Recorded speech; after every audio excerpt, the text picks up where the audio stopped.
Sa i paturp është ignoranti. Në këtë thënie mëndikuese, Imam Aliu nxjerr në pa guximin dhe mungesën e turpit që shfaqet shpesh nga ata që janë ignorant. Në Kur'an, Allahu thekson rëndësinë e diturisë dhe paralajmëron kundër ignorancës. Në surën Huxhurat, ajeti 6, Allahu thot: O ju që keni besuar, nëse ndonjë njeri i pandershëm ju sjell ndonjë lajm, analizoni mirë për të mos i bërë dëm dokujt nga mosdienia e të pendoheni pastaj për atë që keni punuar.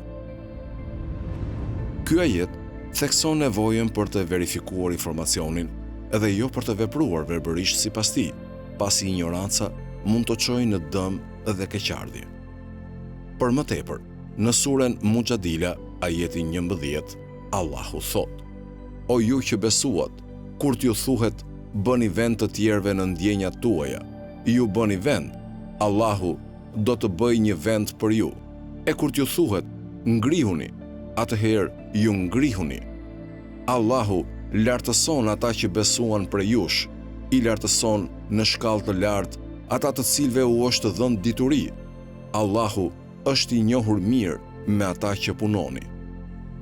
Ky ajet thekson rëndësinë e diturisë dhe statusin e lartë të atyre që e posedojnë atë. Ai inkurajon besimtarët që t'u japin hapësirë atyre që kanë dije dhe të ndjekin udhëzimet e tyre. Tani, le të thellohemi në rëndësinë e thënies së Imam Aliut. Imami nxjerr në pa paturpsinë e personit ignorant.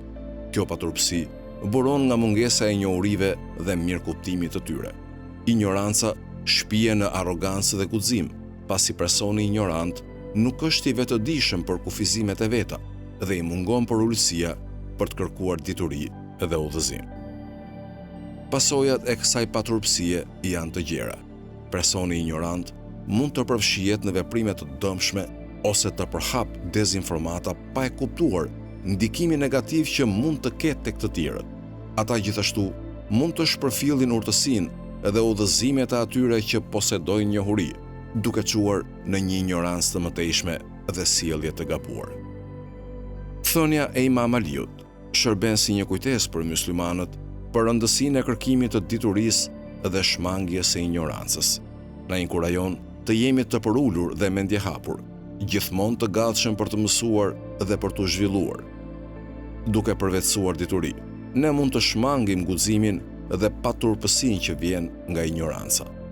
Duke u thelluar mbi këtë thënie, ne duhet të përpiqemi të jemi individ që kërkojmë dijen, të respektojmë ata që e posedojnë atë dhe veprojmë me përulësi dhe modesti.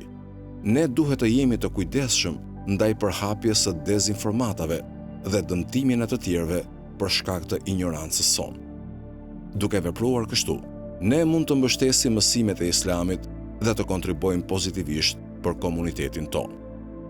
Allahu na dhënë urtësi dhe kuptim për të kërkuar dituri dhe për të shmangur ignorancën. Na bekoft me përulësim për të njohur kufizimet tona dhe guximin e ignorancës dhe na udhëzoft në rrugën e drejtësisë dhe na dhuroft të sukses në këtë jetë edhe në botën tjetër.